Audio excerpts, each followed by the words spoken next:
Welcome, Buff fans. Please be joined by Matt Smith once again. And Matt, um, you've been very busy, and so we're doing this on a Wednesday night. A lot of stuff going on.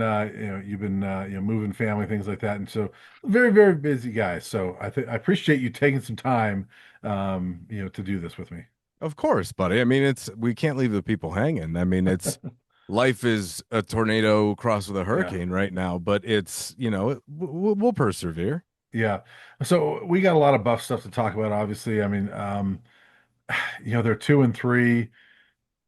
I don't think they should be, but they haven't played well enough to be better than this. And so we're going to talk about all that stuff before we get into the current buff. So let's talk about one thing with a former buff, because as we're doing this on Wednesday, Shedeur Sanders was in the news today again, Really?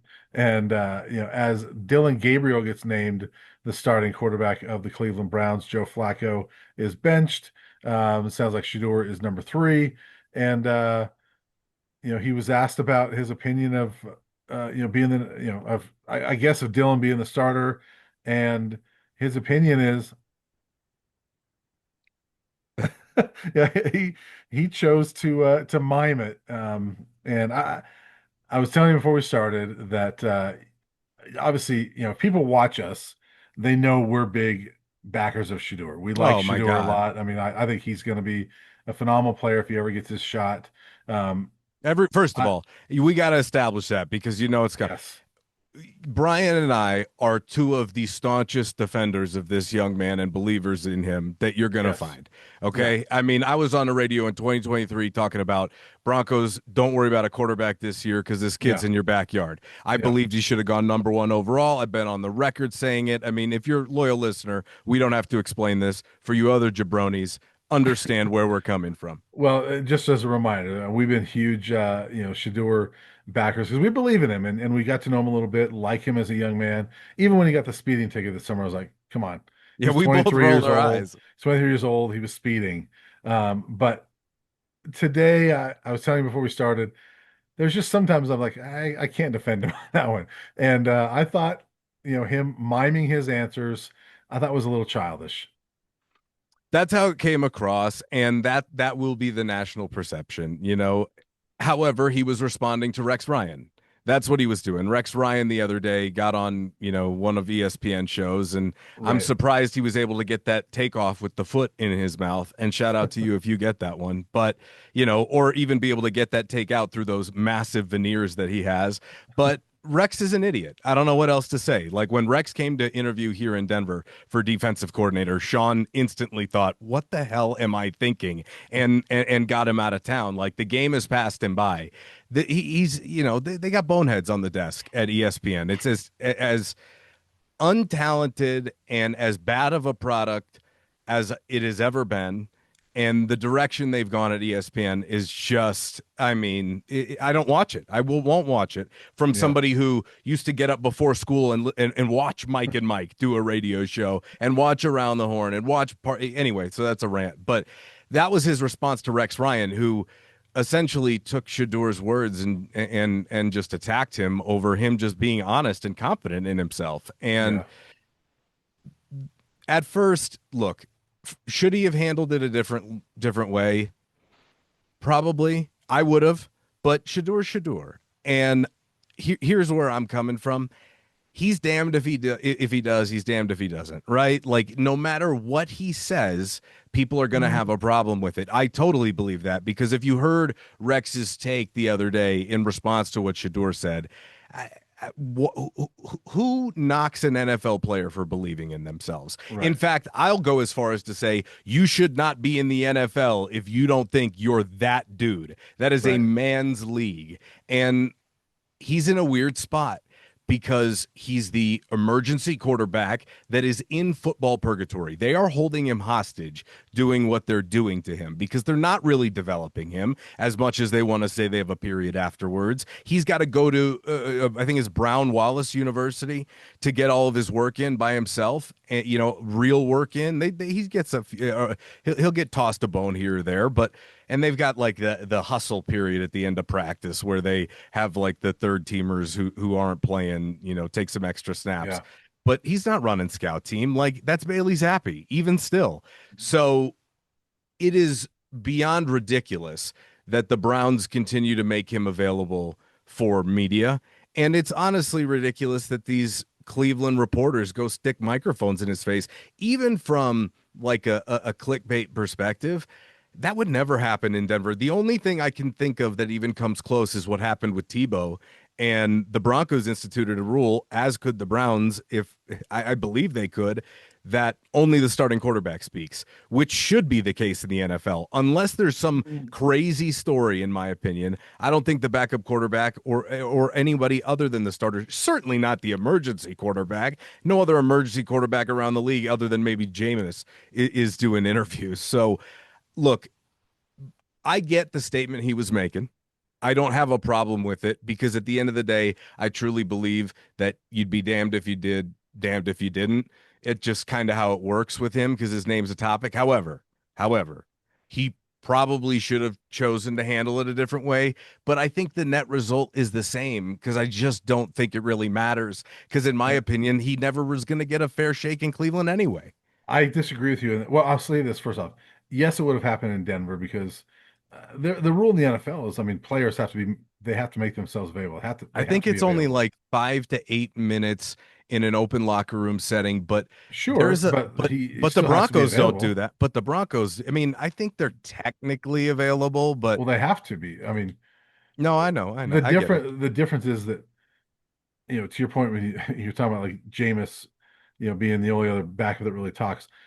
Nobody's really going to the backup quarterbacks, right? And so that's where your point is. But like they're all available, but people aren't really talking to them. People are going to talk to Shedeur. Yeah, it would happen in Denver because he's Shedeur. But where I disagree with you, when you say "damn if he does, damn if he doesn't," is I think what I saw on social media a lot, during training camp was a lot of people kind of coming over to his side a little bit when he was asked questions about the quarterback competition, things like that. And he was very mature in how he handled it. He's like, look, I'm just grateful for my opportunity. I'm doing this, I'm working, I'm doing all that. And I think he got a lot of goodwill from that. Um, he needs to continue to do that. This was a bad look for him. And the best thing for him to do today would have been like, hey, that's great for Dylan. I support him. I'm going to keep working I hear you. hard, and I just think when he does things like today, uh, it lessens his chance of having a chance later on because Look, it says, come on, man, if you can't handle that, if you're going to handle that way, and yes, it's Shador. I mean, Shador is gonna, he's gonna fire back. We saw him, saw video of him in preseason. Kind of, John a little bit with the Browns reporter, right, who always criticizes him, and he does it in his way. He was funny about it and things like that, but he still confronted him about it, and you know, with what's the kid's name at CSU, Braden Fallon Nicolosi. He didn't back down. He went up and made sure, hey, I heard what you said. So Shador's going to do that type of thing. But I think there's times you got to realize I'm in the NFL now, and you do have to play the game a little bit. I don't disagree with you. I think what it says to me is it's like, why are you paying attention to what Rex Ryan has to say? I mean, that's the truth. Like, that's a Right, little bit of rabbit ears. right. But I mean, that they know what's said about them. I mean, it's hard to miss because it's Yeah, everywhere. So right. you can say that, but it's like, hey, look, he's a young man who's online too. He's not blind. So, and you don't think he's having all this stuff tagged, and sent to him. And so I look, I don't really have a problem with it because I know him and, as do you. And as even though that is childish, that's not really what he represents. He's more making a statement there. However, to your point, national people don't. And I even talked to, a good friend of mine who works in sports media who's like, you just can't do that. Yeah, And I said, I don't disagree. I don't yeah, disagree because I don't think it helps your case, but it makes a statement. And he's always been unapologetically himself. And I don't ever expect him to be anything less. And I do think it's ridiculous that they continue to go to him on a daily basis. Like, I think that's crazy. yeah. However, you're right that if he really wanted to tamp that down, he would just play the political game, and that's just not who he is, man. I Yeah. don't know what to say. Like, But here's where I'm coming from. I don't think he's ever getting another chance in Cleveland. I think it'll be Dylan's show, and if he gets hurt, they'll go back to Flacco, and if Flacco gets hurt, they'll go to Zappy. I really believe that. What what he needs to not do is make himself a national story, which is what's going to happen, and right. that's what the Browns are asking him to do. Okay, that's what the Yeah. NFL in general has asked him to do and told him that he needed to do, whether it's via message, whether Mhm. whatever, however you want to, you know, believe that whatever intention you want to believe that message is being sent with. The truth is the NFL is saying, okay, you gotta do us a little bit, which is Yeah. weird to me because of his talent. Like, I still think it's bizarre. So many other guys are allowed to just be themselves. However, the NFL clearly doesn't view him that way. And if he really wants it, you probably gotta, you know, just be a little. But see, the problem is he was professional the other day, so I really can't. I should have handled it a different way, probably. He Probably. he's I don't very have a often. problem with the way that he handled it because I know him. However, from an outside Yeah. perspective, But just personal, I'm just my personal opinion. From yeah. an outside perspective, though, it looks awful. I totally agree. And I understand what you're saying, but I love my kids and I back them. But if they do something, sometimes they do something dumb, you're like, Yeah. you can't do that. I No, I'm love you. with You're you. my kid. That's how I feel a little bit with this, with Coach Shedeur. Prime It's loved like, it. did he? Yeah, he commented, "Good one, son." Yeah. Well, I just think sometimes you got to play the game a little bit. And, he's been professional. He needs to stay Yeah, he's professional, I been think. nothing but And professional. honestly, if he doesn't want to, for him to not be talked to all the time, be boring, I'm you with know. you. I'm with you. And he could get some of those microphones out of his face if he's just boring, and people are like, we already know what Shador's going to say. Yeah. Anyway, just But an interesting also, situation. he's in a tough spot in a situation that he hasn't been in ever, Yeah, being a third quarterback on the roster ever. yeah. It's He's never been it's the two. right. That's what I'm saying. It's Yeah, clearly dysfunctional. yeah, He is literally in football purgatory as the emergency quarterback in that situation. yeah, I don't think the coach is his biggest supporter, not based upon anything he said. Now, Kevin Stefanski doesn't like to give the media a lot, and he's got a reputation for that. However, we know the circumstances around him getting drafted and everything. So he just got to keep being him and just keep yeah, working. Like, I, yeah, I just don't think one interview is going to make enough of a difference because you either have to be in for Shador or not. Like, that's the thing. And every NFL team many different times, even though many, didn't need a quarterback specifically in this draft, yeah. said no. So he's got to try and fit in a little bit more. I would agree Yes. with you. That's There's my no thing is that question. he's in that because he's in that purgatory, I agree. his leash is very short. Yeah. And so don't do things like that. Yeah. No, I'm with you. I'm So with you. I'm with anyway, you, buddy. let's move on to the current buffs and And by the way, the last thing, please, what are they? Did we, I had convinced myself that maybe the Jaguars had a shot of using Travis the right way.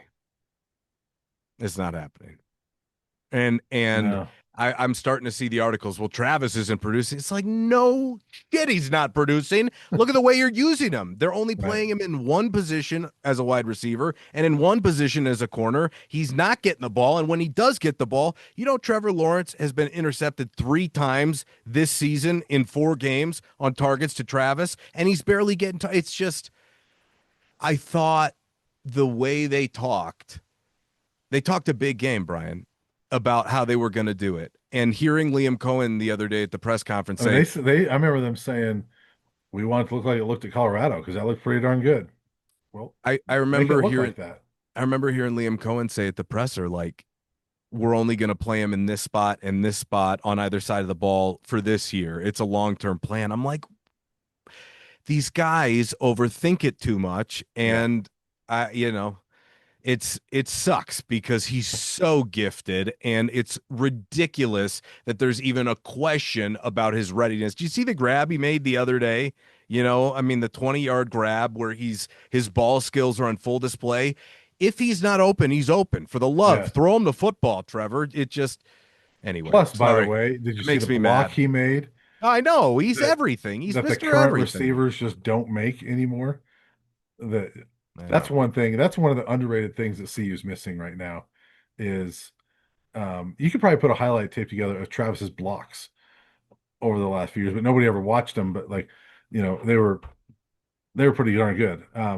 Which by the way, I'm not an NFL guy, very, I stick with college football, whatever, but we'll say Trevor Lawrence is extremely disappointing. I thought he was I going to know. be a really good NFL quarterback, and um, he's just not very good. Yeah, I saw him play live in that Orange Bowl against Justin Fields in Ohio State, and I was like, oh wow, like Yeah, he can do some things, but yeah, he just hasn't ever he hasn't really ever put it all together. He's in Jacksonville, but yeah, he's a wealthy man. I'll say that about Trevor Lawrence. So he's yeah, good enough to have gotten paid. Is he good enough to win? Time will yeah, tell. I don't yeah. think so. He'll But be he'll be just fine. they're loaded there. The last thing I'll say is good luck to Jimmy Horn this weekend in his NFL debut. I was reading that because of some injuries in the Panthers wide receiver room, Jimmy Boy's getting on the field this weekend. So give him hell, kid. Awesome, cool. Well, let's move on to the current buffs and 2-3, Matt, and you know the theme of Coach Prime's presser on Tuesday, I mean, what we talked a lot about was underachieving, and um, I absolutely think this team is underachieved. And I don't. You and I talk about this so much. Neither of us ever thought they were going to be better than last year, and so obviously, if you compare it to that, they certainly underachieved. You and I thought they'd be a nice team. I think they've underachieved from that. I thought they'd be a bowl team. Win 6, 7, maybe 8 games, but they're not even that yet, and I don't know if they will be. And uh, that this was the second game. I thought more so than Georgia Tech, although Georgia Tech was close. Obviously, Georgia Tech was a tight game until Haynes King scores with a minute 5 left or whatever it was. But I thought this was a bigger missed opportunity than Georgia Tech, even because Georgia Tech sort of handed them that early part of the game, and then Georgia Tech was just better throughout. The Buffs were right there. They had so many chances to beat BYU. I thought that was a huge miss for them. They gave that game away Yeah. entirely. Hmm. Just, I mean, you're absolutely right. It was a huge miss, and I just take a side because it's like those are the games you don't get back, and Yeah. those are the games that you should be able to manufacture a win out of. And they unfortunately couldn't do it. We talked about their struggles in matchups against quality opponents, and we saw what happened in San Antonio. Kalani Sitake in that group coached circles around them. Yeah. However, what was most impressive to me was the way they started. They had the right game plan going in. They did all Yes. their work. They did Yes. it all. Hmm. And that's where I in my post-game video, my tenor was just like, like you did it. And then you just stopped doing it. Yeah. And, Yeah. you would have sailed to the win. And they didn't see it and they couldn't Yeah. recognize it. And that was really disheartening because that raises an eyebrow about the awareness just as an overall coaching staff. It took way too long for them to get back to running the football. And one of the primary fundamental rules of football, if they can't stop the run, don't stop running it. Yeah. And for some reason on that, and Coach Prime talks about that third drive. He usually refers to it defensively, but this time it was offensively. That third drive, they just got too cute. And Yeah. and BYU hadn't stopped them. And Mhm. unfortunately, when you play quality opponents, especially as an underdog, if you can find a way to get a hold of momentum, you've got to cling to it and ride that wave because it can Yes. flip on you in an Hmm. instant. It's a fickle mistress. And they gave it away. And Yeah. in my opinion, when you give away your own momentum because you're beating yourself and going against the path of least resistance, you almost karmically get punished by the Yeah. football gods unless you're just that good of a team. And this team doesn't have erasers. Shedeur, eraser. Travis, eraser. Jimmy, eraser. LeJohntay, Will, erasers. This team doesn't have it. Not yet, at least. And I would say Cam Sillman Craig was an eraser at times too. 100%. Oh, I mean, Travis twice. Sorry. Yeah. Yeah. Travis Yeah. twice.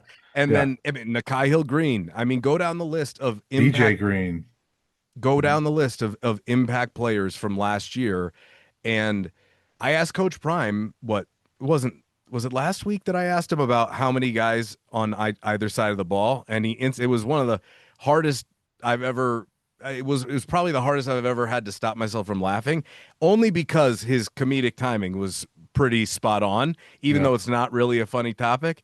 I said, normally you want seven guys on either side of the ball. Where are your numbers at right now? He said, not seven, and instantly, and didn't say anything else, and went to the next question. And Yeah. it's like, I counted.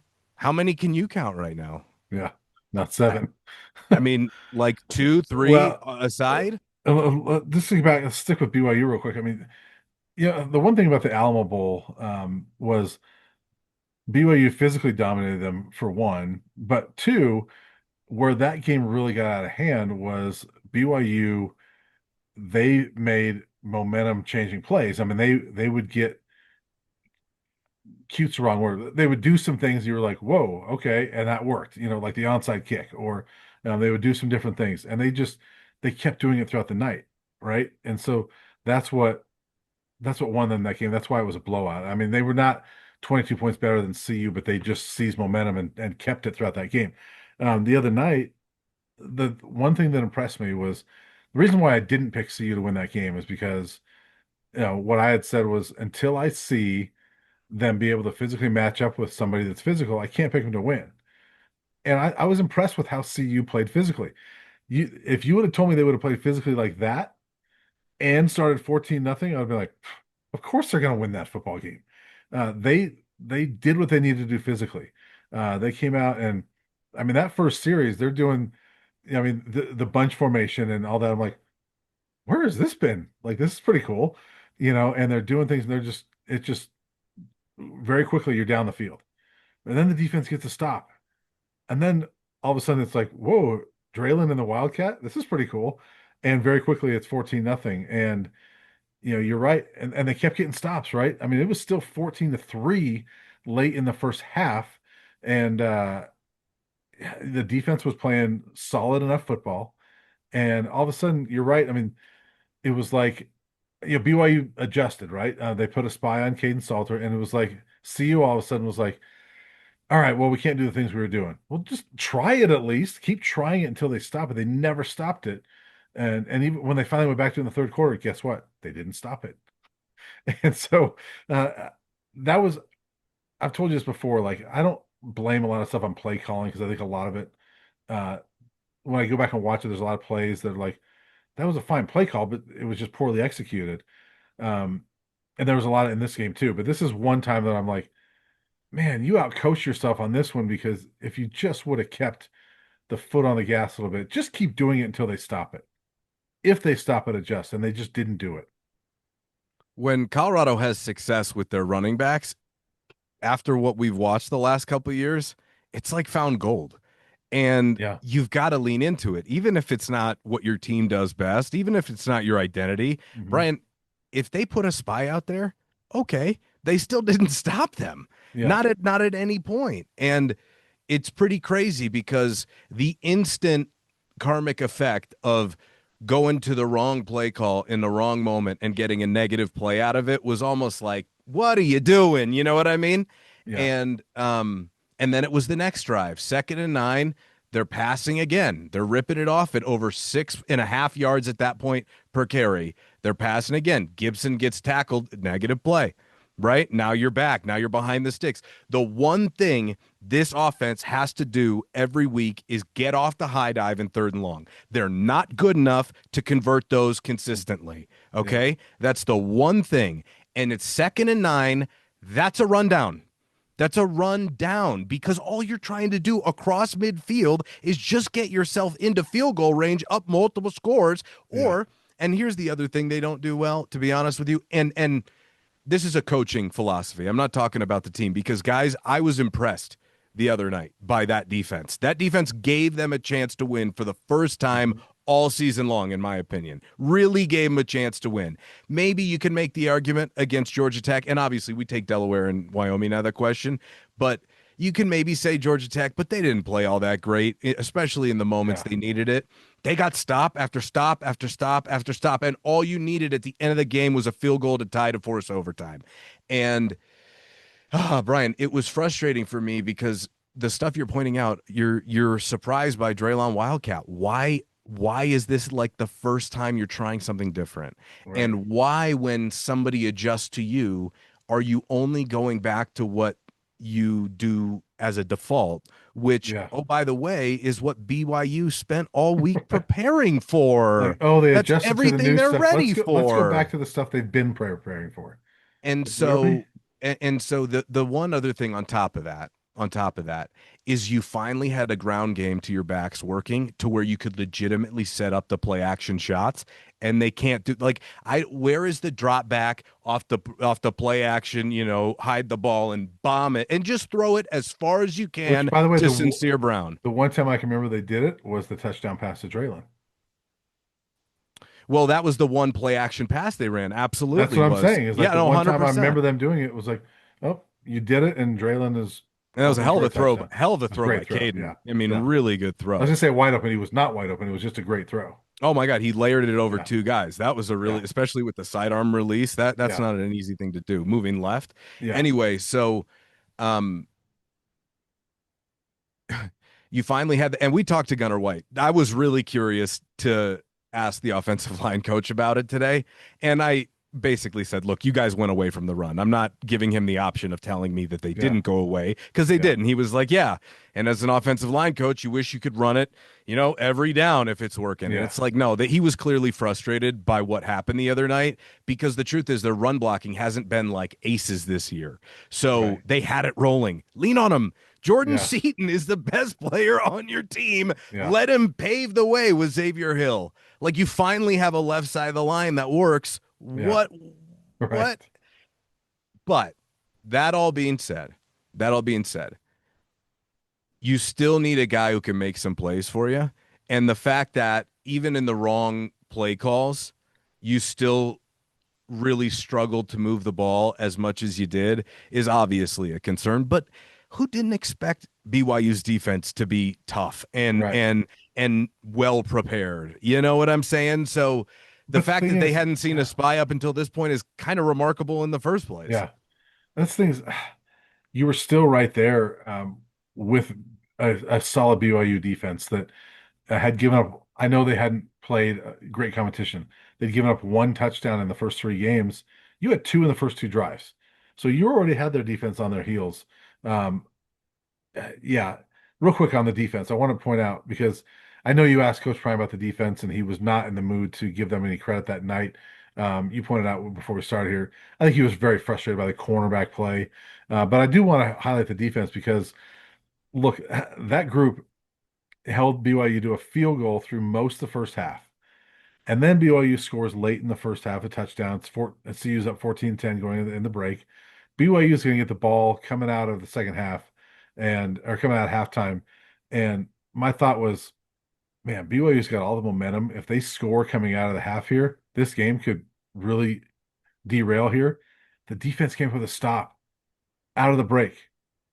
And what did the offense do? Nothing. Yeah, And then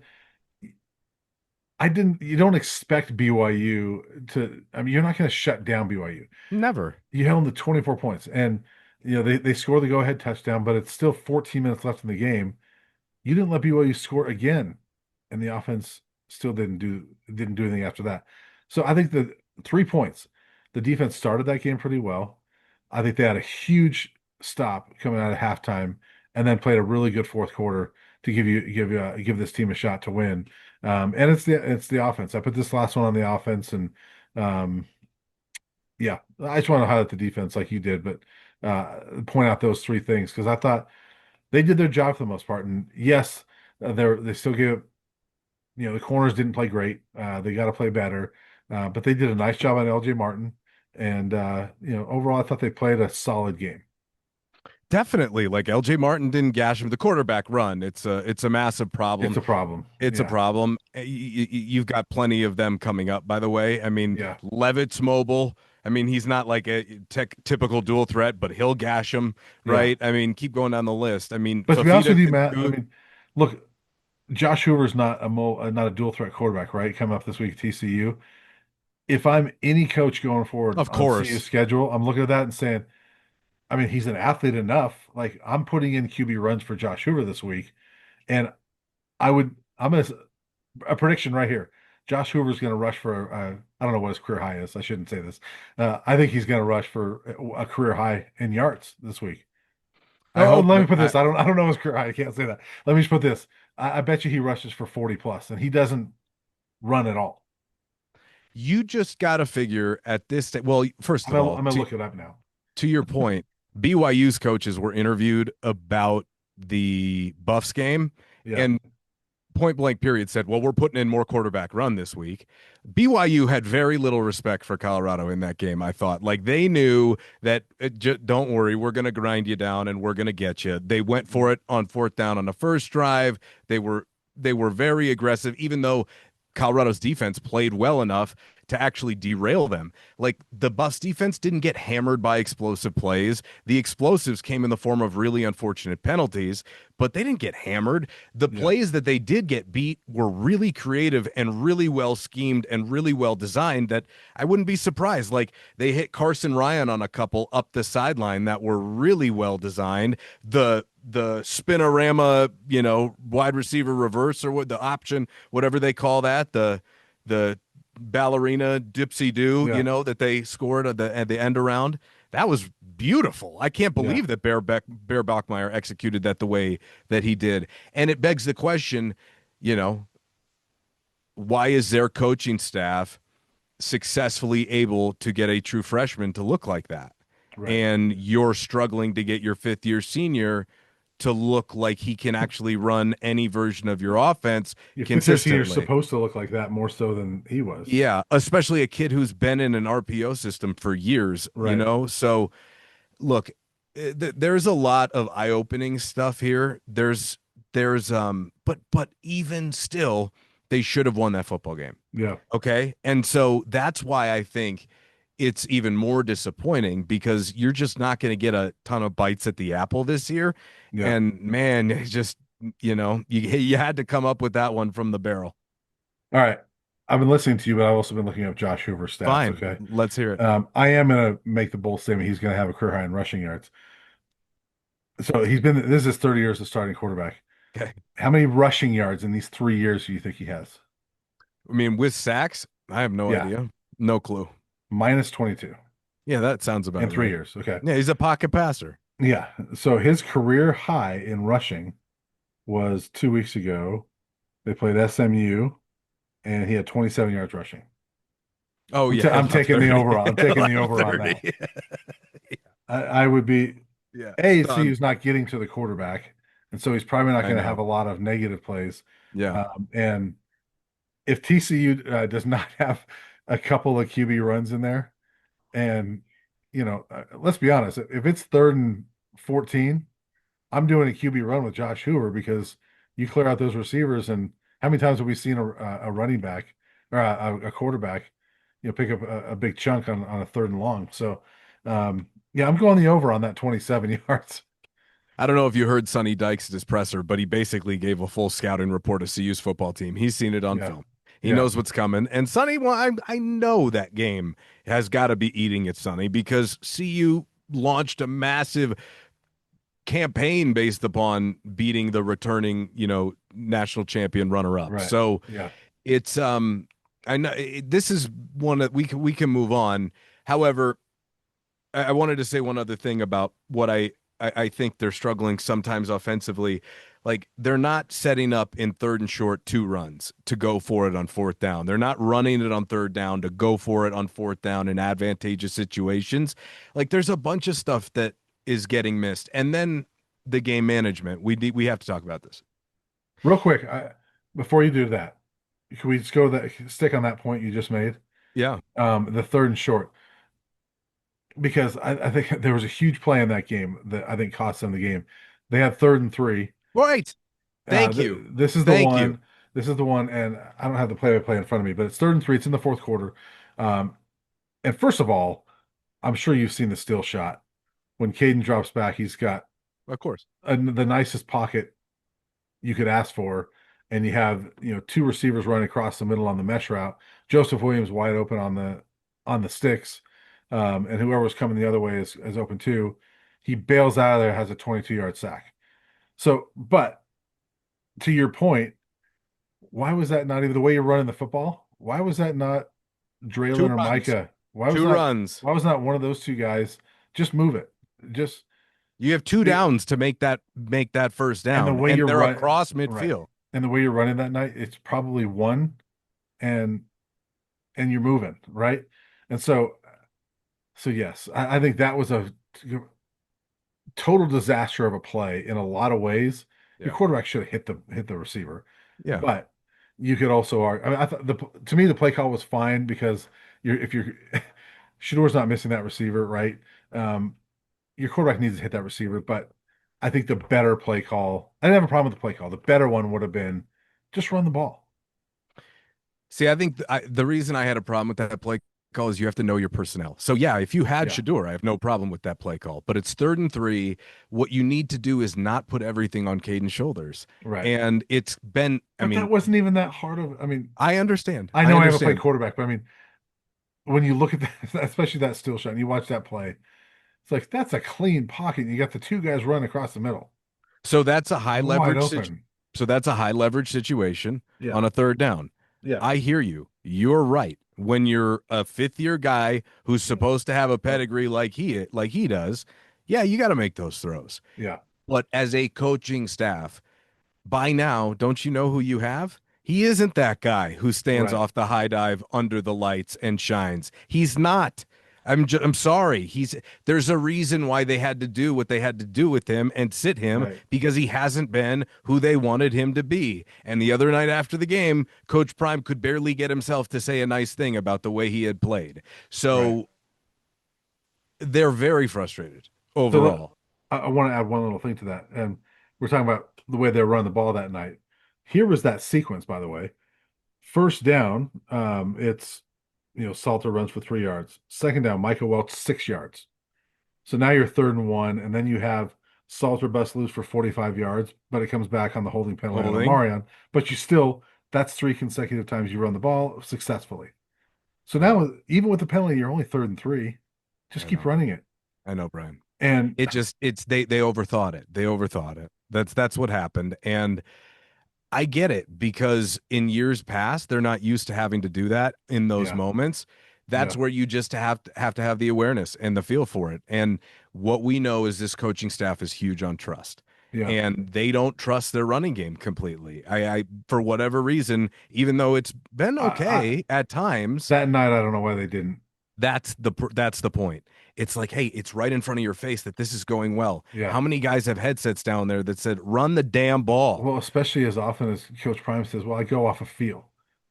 How did That's you a not great. How did feel? you not? But he's not calling the plays. I That's a know that's a that, but Shermer thing.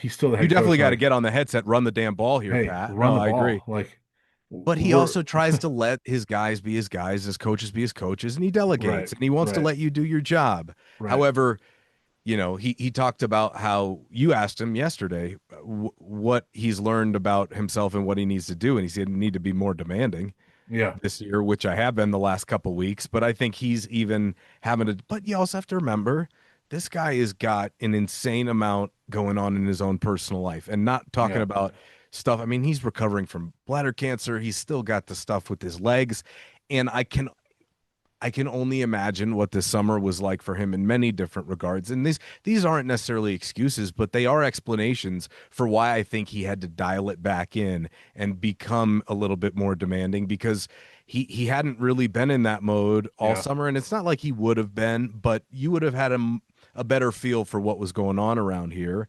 And I agree yeah. with you that there are some consistent issues, and we haven't even gotten to the game management. So why don't we do that? But I'll say real quick, when he talks about he's learning he has to be more demanding. Uh, I understand that because you look at who he's had when he's coached. Um, and all the guys we mentioned earlier in this podcast, right? He hasn't had to be as demanding when you have Shedeur and you have Travis and you have Cam and you have Shiloh.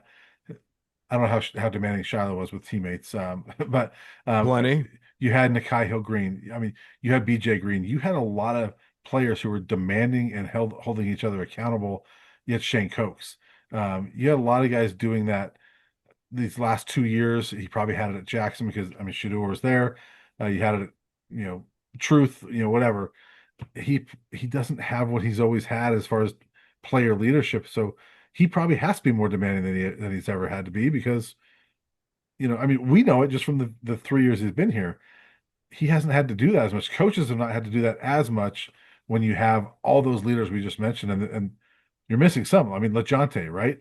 Look at LeJohntay on the sidelines last year with the receiver group, and um, you know, even Jordan Seaton last year, even as a freshman, would do some of those things. So he has to be more demanding because he's always been able to rely on players to do that, and he doesn't have that this year. And that's where you lean into your scheme and your system and your Yeah, coaching staff. But look, I mean, they've rotated plenty to try and figure out, a better staff and get more of the guys that he sees eye to eye with, right? And I mean, obviously, they're never going to be as far along as Kalani Sitake's group is, but the fact that running a Wildcat seems like such a creative influx into this offense is really an indictment on what they're doing yeah, and where they're at. And so I think everything is on the table right now. And yes, they could be 4-1, right? If they played a little bit better other plays. But guess what? You are what your record says, Mhm. right? You're a 2-3 football team right now. And I got news for you. They got three really tough ones coming up. Okay. TCU's a wounded animal after blowing a game they never should have lost to They haven't they Arizona haven't State. played a game yet as tough as any of the next three are going to be. 100%. Couldn't agree with you more. And the good news for them is they're going into it looking the best that they have this year. And Yeah, that's where I think there is a hope that you don't get shelled that's a good and that point. you can compete. We're so down on this team, but you I, look at the I'm last, impressed. I was impressed. Like I yeah, told you with the defense, I was impressed by them. And the reason why I'm as yeah, critical as I have been on the coaching, and you'll notice most of my comments today have not been about player execution. yeah, And I said this post game the other night. That was probably post game the most I've disagreed with Coach Prime since he's been here. And I normally can see his logic and see his point of view on things. He did take some accountability for it. And, he said, yeah, I've got to be better. And he's done yeah, that repeatedly. And I understand. And they definitely have a really high standard for what they expect in this program, as does he. I mean, we understand that. However, that was on the coaching staff the other night. They absolutely should have, it should have been at bare minimum 21-10 entering halftime. And I think it should have been 28-10. I think they should have yeah. scored on the third drive and the fourth drive. They screwed them both up and they were cruising. So um, I was a little bit disappointed because I was like, man, that's kind of a lack of awareness to me, for my opinion, right? And he sees things a different way. I'm not on the headset. I'm well aware that as I said to him the other night when he said, why do you guys act like you can't see anything?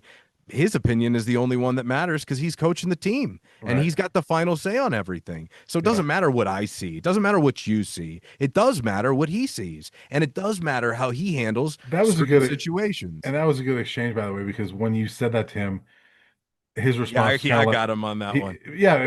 he was like, yeah, I Yeah. get you. Yeah. Yeah. You did get him on Yeah. that one, and That was funny. It was one of the few times I've seen him like that. I did notice that too. yeah, Because I was kind like, of like, what are yeah, you okay, talking about? Your yeah, opinion is the only one that and then he gave me a really good answer after yeah. that, I thought. And And he so, he was self-deprecating. He was, I don't know yeah. about that, but then he gave a good answer. Yeah, he did. I Yeah, thought so, but yeah, it was also like, what are you talking about? What do we see? yeah, It's not about the media. It's about you, buddy. Like yeah, it's and so anyway, not that I think that it means, oh, all of a sudden I disagree or don't like him as a coach just because I disagreed with him in that moment, yeah, but it was one of those where it was like, I don't know. Like he was so hard on the guys and so demanding. The video, yeah. and not saying that he's old school. I got no problem with Mhm. lighting a fire and chewing somebody out. I got no problem with that. But he was so demanding, and they were the ones who screwed up. And Yeah, so, like, is your time better served lighting them up or is it coaching them up? And I yeah, thought in that moment, I thought his Especially that emotion. video of lighting up the defense at halftime. It was like the defense just did The defense okay. is the reason why you're in leading this football game right Right. now. Like you Yeah. just gave away your momentum on Yeah. offense, and I mean, Yeah. okay, they gave up a touchdown, but it's BYU. You're not like you can't have an unrealistic standard this year, You're not and holding them so out of the end zone. no, Yeah. no, and you screwed up using your timeouts at the end of the first half. Like, why did you have Quentin Gibson come out of the end zone with under a minute to play? That makes no sense in any Right. universe. Yeah. You've got two timeouts and 46 seconds left. Let's get the ball at the 25. We need what, 40 yards? Yeah. Maybe a little bit more because it's Mata. If you had And a different kicker, can maybe I, it'd be different. yeah, I will say this. I understand what you're saying about as far as Gibson. The one thing I will say is that he's Yeah, been I know. close to breaking it. And so in that case, I can see like maybe he can get us a 40 yard return. In hindsight, it doesn't look good because you wasted 7 seconds and lost 5 yards. But that's why I say with that amount of It's a time, risk. It's a risk. Yeah. it's a gamble. But even still, so let's just say they do If that. if your plan is we want to try to get points, it's too big of a gamble. Hey, even still, and I'm with you, right? You can gamble. You want to gamble? Gibson's electric. I get it. Yeah. Like I think he's going to bust one. I Yeah. definitely do. In fact, it was only that noticeable because he hadn't been returning them because he wasn't. That was coached. There Yeah. were a couple he could have brought out and were Yeah. within that Mhm. range. Yeah. They told him not to do it. Yeah. Why take that shot there Mhm. with a limited amount of time and two timeouts? Anyway, you lost 5 yards and you lost 7 seconds. It's Yeah. like anyway, take the path of least resistance. That's kind of what I'm saying. Like Yeah. I don't mind taking shots, but that was a weird one to shoot there. Yeah. Anyway, after the first down, Caden scrambles. Timeout. You got Yeah. another one left. You're getting them back. What are you Yeah. talking about? Like Yeah. that is a non-negotiable timeout. It didn't make sense to me that you want to just get into the half after he scrambled. You got over 30 seconds left. Timeout. Yeah. Yeah. Like he let 25 seconds just go off the clock and BYU was getting the ball back. It's like, what are you doing? Yeah. And they just scored. It's only a 4-point game. So, yeah, I think he botched the end of the first half, in my opinion. Now, Yeah. after you don't call a timeout to settle Caden down, even though you know Caden is a bit of a head case at the moment in time and is struggling with some of these things, especially in 2-minute drill situations. Like, hey, I know my guy isn't really dialed in. Like, just telling him to do it isn't going to work. You need to talk to him and coach him through that and put Yeah. your arm around him and tell him what you need from him. You cannot take a sack here. You can't do this here, all et cetera, et cetera. This is what we're looking for in this play. Make sure everybody else is on the same page too.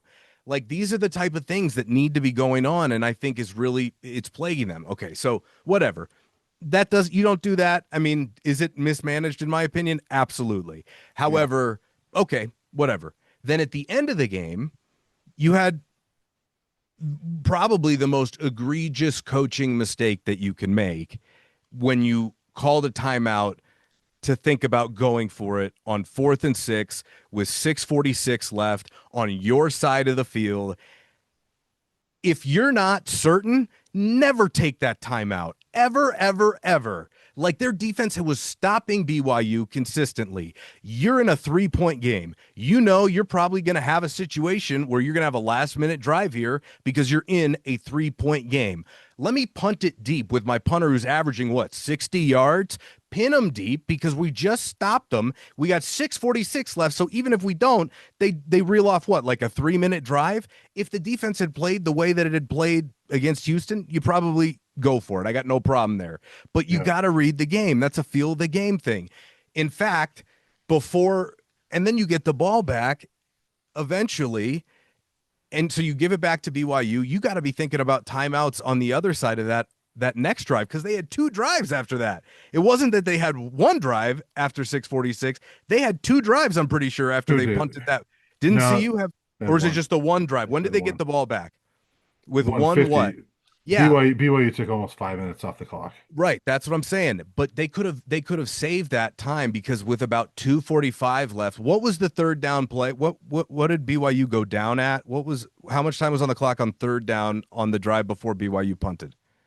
Well, I mean, the fourth down play was the 2 minute. How warning. much on So third down? On third I don't down. have that in front of me. It was Okay. a little over 2 minutes. Yeah, well, it had to be more than that because BYU was bleeding the clock at that point with a 3-point lead. It was like 2:45. And the reason why I know this is because I was standing next to Adam on the field. And I'm going, whoa, whoa, whoa, whoa, whoa.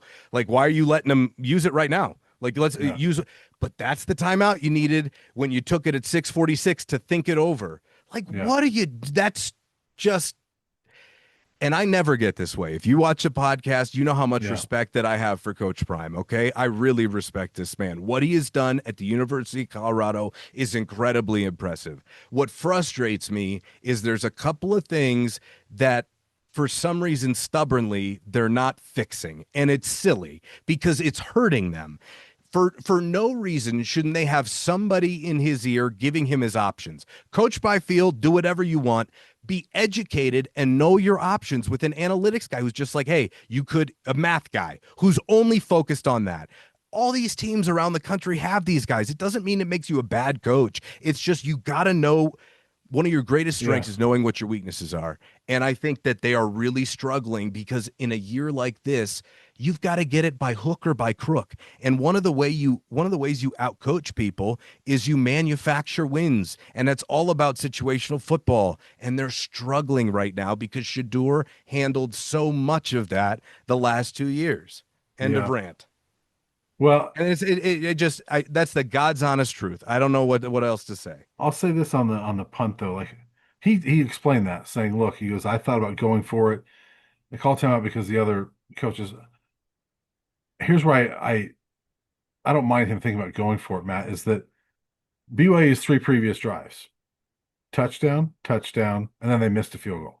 Mm-hmm. So, and by the way, that was that kid's, I don't know if you know this, BYU's field goal kicker I had know. made 25 consecutive field goals. I'm aware. So, I mean, they almost gave us 17 points in those three drives. So they weren't stopping BYU. And so I understand where you look at it. They And just then did on the field goal. They just held them to three. Even if you give I up guess, three, even if you give up three there, you're fine. Like even but if you hold them to three. not, I mean, I Why? understand what you're saying, but like, look, I mean, the third down play before that, right? Remember it was CU didn't do anything to stop him. BYU for the first time all night had a bad snap. BYU loses 8 yards, and you got lucky the kid misses the field goal. And so um, you hadn't you didn't stop BYU. They stopped themselves on that one. And you couple that with how Coach Prime answers you about Okay. the defense after the game. Fair enough. And when you said they gave you a shot to win, he goes, "Are you kidding me?" Fair enough. He didn't believe that. And so he was not believing in his defense at that point. So that's where I get that.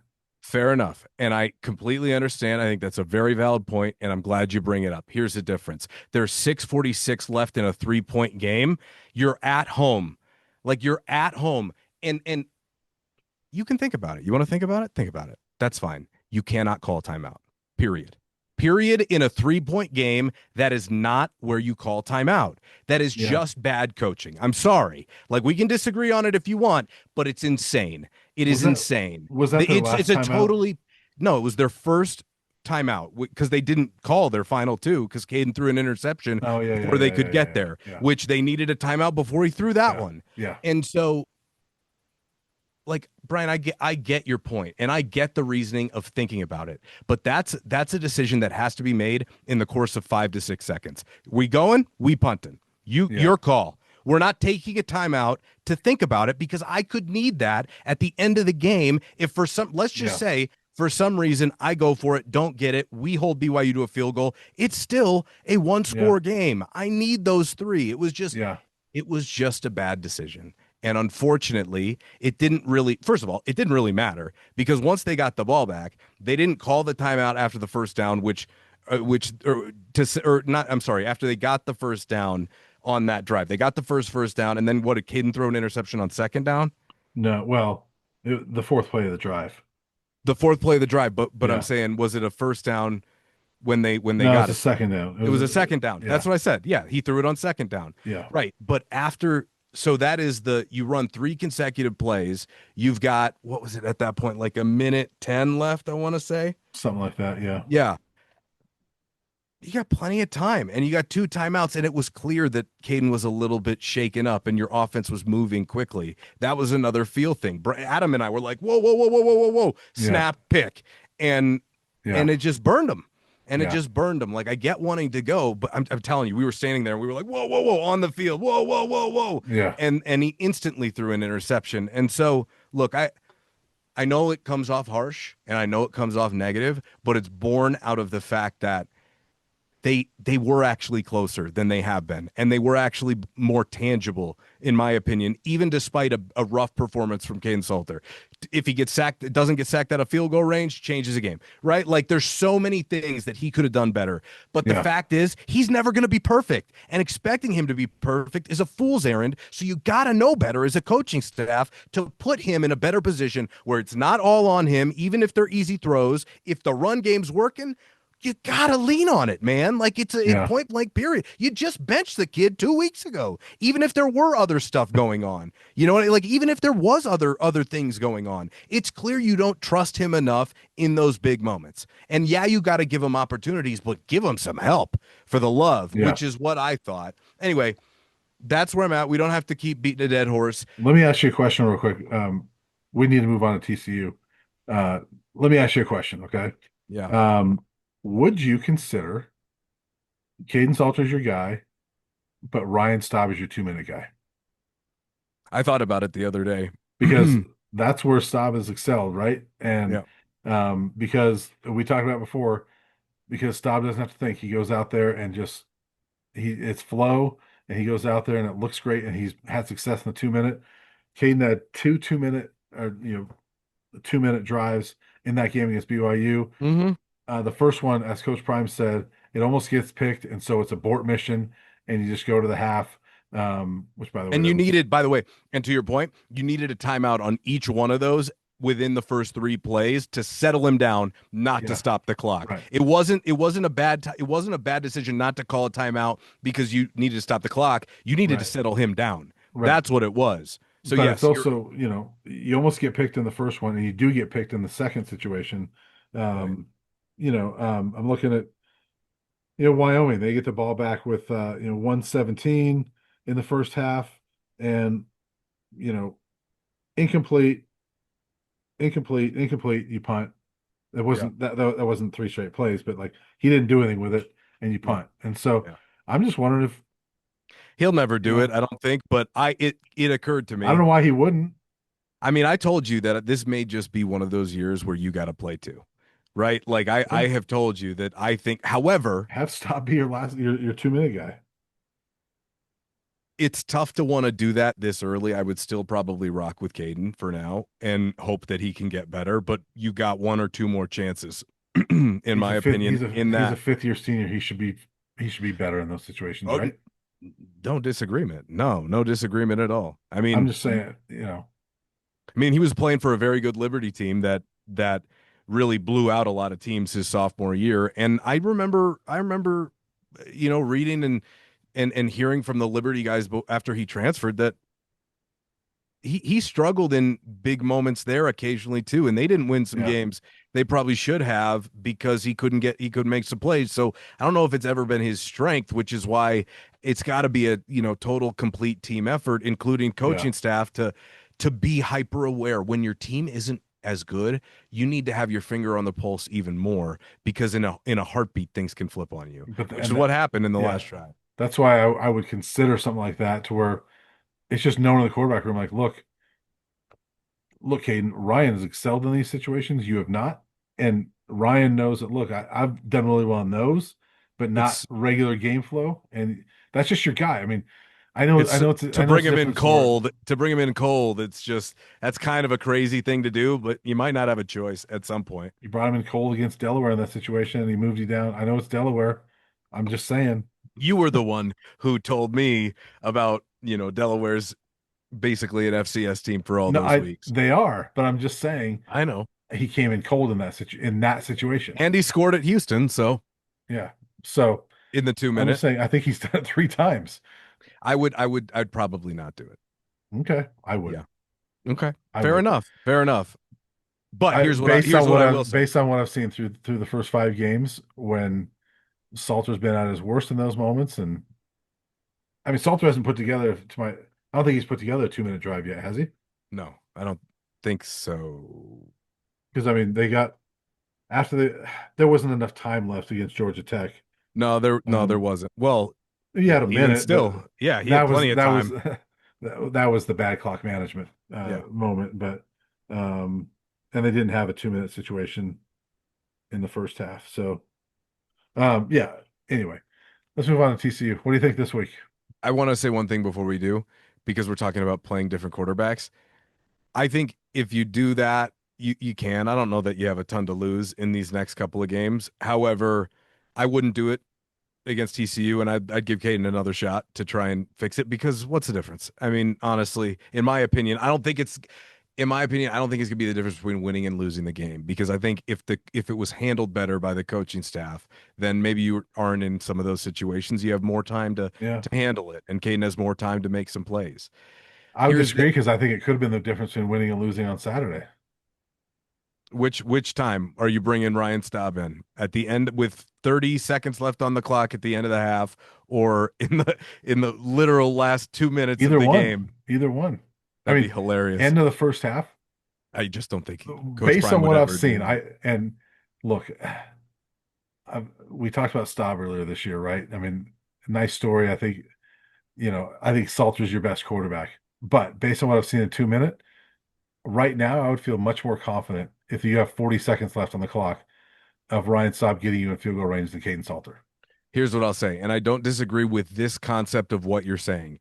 If you want to use Ryan Staub as your tempo quarterback, then I think that makes sense because Caden hasn't been great doing tempo stuff. That's Yeah, for sure. Even actually, I think Draylon might have been better at him than doing some of the tempo stuff right, in the Wildcat sets. right. So if you want to do that and use him as your change of pace guy and give him different drives, like again, like if you want to do that, like, I don't think they need to though. They should have beat BYU. I would wait. I hear your point. They I think should it's an have, but option. I think yeah, it's an option. I think it's an yeah. option. But there's many reasons. It just wasn't just Caden. Like there's No, many I reasons. It should totally have get it. never. Yeah, it should have never gotten there in the first place Yeah, and because they I'm should have not. blown him Yeah, out in the first half, and they should have never been there. Like yeah, if they just keep running the football, it's a chicken and the egg. Like what are you talking about? You should have been far ahead in that game, and BYU shouldn't have yeah. been within breathing distance No, I in the get it, second and half. I don't think that it was Caden's fault they lost the game. I'm just saying I've seen enough now through the first few weeks. It's like Ryan Staub does really good in that situation, and Kaidon I Salter does know. not. So, I uh, think it's an option. What again? and It just I would not want to do tempo this week because you want to keep TCU off the field. But if you got the ball back, with under 2 minutes left, and you want to get some points for the half, or why not? What do you have to lose? Is what why you're thinking. not? Yes, why not? If you're down 17-7, and you get the ball back with a minute 14 left on the clock, I I wouldn't would do it. I would throw Ryan Saw there and say, "All right, kid, go get us some points." Why not? I think you can do that. It's just a little with bowl eligibility still at least mathematically in the equation. I think you give Caden another game because ideally No, he he has the figures it game. out. He He has the figures it game. out. I think No, he no, no. has the I game. know, I know. You give him another full. This kid is fragile. He is not Shedeur. Like you can't. I think that might really rock him. I have to be real with my opinion. I'm just from a human being's perspective. He just told us how much he told us the other night when I asked him how much it messed with his head that when he went to the bench. If you I want the know. best version of Caden Salter, then I think you gotta live with who he is and hope he can get better because you got three. We just talked about this before we came on. Like, no matter what, Caden has to get through the end of the Utah game. I know there's a lot of people going, screw it, it's a burned year, start Yeah, JuJu. Guys, you cannot put JuJu Lewis on the field the next 3 games. Not in this system. He's not going to have success. yeah, Not with the way it's designed right now. Even with an offensive line, it's not good enough systematically to really put him in a position to succeed, in my opinion. yeah, That's number one. Number two, you got first of all, he's not starting this week. We know that. So that's off the table. yeah, Iowa State at home to the best team in the conference that's veteran laden that was in the Big 12 championship game next year. Get real. No way. No yeah. way you put him on the field there. That would Right, be irresponsible. How is that setting him up for success, in my right. opinion? Right. especially because you don't have the system to do it in. And Right. then Utah on the road against Kyle Whittingham would probably be Yeah. as close to coaching malpractice as you can get. Yeah. Even though Ryan Staub almost beat their backups, I know some of you are going to be like, "Oh, Ryan Staub almost won." Yeah, he was playing like twos and threes Yeah. and fours. I mean, he played what, the fifth string quarterback Luke Batari beat him. Right. So, by the way, how about that recall? And But by the you way, that was not a very good Utah team that was hanging by a thread at the on the last game of the season that they just wanted to get through that game. And I think they went to a bowl game that year, didn't they? But they were like, I think they were like a 7-5 type of team or something like that. So that's a way different situation than this Utah team is playing for a Big 12 title, which means a college football playoff spot. And they're going to eat up a freshman quarterback. at So least yeah, CU's. and I know there's a bye before Utah. You have 2 weeks to get them ready. I don't care. No, you No, can't. You cannot do it. I will be as no. critical of Coach Prime of anything that he's ever done if he pulls that ripcord. Then you know why? Because first of all, you're going to burn his freshman year of eligibility, The which only if thing, you let me don't, ask you this. Let me ask you this though, real quick. What if Salter gets hurt? I would still go to Staub. Okay, I would still go to Staub. okay, I don't see how it benefits him to get sacked a whole bunch because he's going to be holding on to the ball and he's not going to be right, getting rid of it fast enough. I yeah, don't see how that benefits his development. Even Shedeur got PTSD, as he said after his junior year, right from the pressure that he saw. If right, Juju's not ready for that, man, yeah, like you, that is literally throwing him to the wolves. And I don't believe that's doing what's best for your team, no matter what. Even if yeah, you got to ride it out playing football that's below what you want to play, you can't, because a, you burn his year of eligibility. Okay, you don't care about that, then whatever, right? But you have much there are much better teams coming up on the schedule, which if you never played them against Delaware, ideally you give them the final four: Arizona, and then West Virginia, Arizona State, and Kansas State, and you would have done that because yeah, Arizona would probably be the best game to put them in there at home. yeah, yeah, Unfortunately, if you want to preserve the red shirt, then you would have to wait the next week. At that point, it may not matter, and they may just Keaton wait it and just say, yeah. "Look, But we're doing it." I'll say this though, Matt. It's not going to matter. NCAA is going to go to 5 years. I think so. I don't know that. I mean, look, I they're mean, already there's basketball players at CU that are seniors that have already talked about like they might come back next year okay. because my point is that's changing. I don't think the retro is going to matter for Julian Lewis. So So then burn it. that's a whole other discussion. So I don't think there's anything to burn. I think it's just his first of 5 years. But my point, But it's I'm not a rule yet, and until it becomes a I rule, know I it can't say it it because everything's so in it, flux. it will be. But anyway, I'm agreeing with you. I think you stick with Salter through Utah, and then at that point you evaluate your season. Um, if you happen if you happen to win one of these next three, I think you steal one of them, right? They have to steal one. If you happen to win one of these next three and you're 3-5, bowl eligibility is still a possibility, and you stick with Kaidon Salter after that. If you lose the next three and you're 2-6, the season's over and just go with Kaidon Salter or go with Julian Lewis. Ideally, yeah. Again, the only obstacle would be a redshirt. That would be the only potential obstacle. Yeah, That's all I was trying to say is like yeah, for him, yeah, that would be it.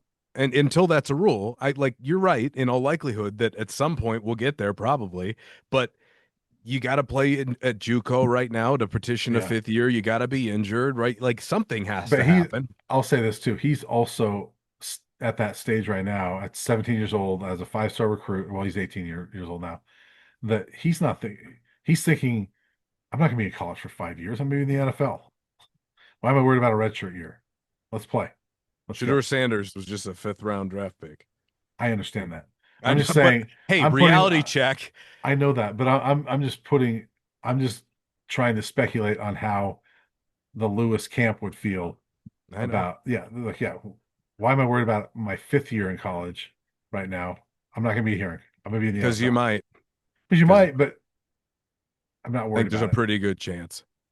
So, yeah, Right now, that's how I play it. lunch bet is JuJu Lewis a 5 year college player? No, I would say yeah, right now. Okay. All right. Not because I don't think he's talented, but Yeah. because I think he's just got to look. I thought Shedeur Sanders was going to be the first overall pick in the draft. If the guy that good, it falls to a fifth round because of the system they run, like they're going to have to hire a complete. Shermer's going to have to go. You're going to have to completely redesign how you do things offensively. You Yeah. got to stop farting around with that. Like it's otherwise, no way. Like no Yeah. way. Well, Not in 3 years. we'll see. We have plenty of time to talk about Julian Lewis's future. Let's talk about a game Yeah. on Saturday in Fort Worth. Just real quick, Matt. We haven't given a whole lot of analysis on Texas Christian, but Hmm. what are your thoughts on this game? You know, It let's was just so much fun after the game in 2023. Those are my thoughts on the game. yeah, Last year, anyway, what are my thoughts? Look, they got a really good offense. I've been worried about this yeah, game for a long time. This is a bad matchup for CU, especially considering how their secondary is playing right now. Now, I know Eric McAllister, their best receiver, was either banged, I think he was banged up and didn't finish mhm, that Arizona State game. We'll see what his status is. I think without him, their offense changed a little bit, but yeah, ASU is a different team than Colorado right now. They right, were just, in the college football playoff last year. Yeah, they lost some people, but they're still talented enough. And their defense stepped up to the occasion. Like, I'll say this from Colorado's perspective. If Colorado's defense can maintain that level of play, they may be able to make it a game, but they got to get to Hoover, which, mhm, even though their defense played better than it has, and certainly, in my opinion, gave them a chance to win, even if they went touchdown, touchdown, missed field goal, that's 24 points they allowed. Last year they averaged allowing opponents 23. That's a number you should be able to beat. yeah, And they just got to get to Hoover, and they haven't had a lot of success yeah, with their pass rush overall. It's been in spurts. It just hasn't, as Coach Prime says, consistency. You yeah. know, so that Part might of might part of that is they've played some running quarterbacks too that don't stand back there, whereas Josh Hoover will. yeah, but I mean they couldn't even get to Minicucci from Delaware that Yeah, I that know. much. So But and he even even he was a Wyoming, little bit of a he was more of a running quarterback than Hoover. sure, Yeah, yeah, but I mean but Wyoming's kid. I mean yeah. they how many times they get to him? Twice. I can't remember the total number. I mean, obviously they had the one for the safety, but I don't Yeah, remember the so maybe total three number. times, four Yeah, times. something like that. Yeah.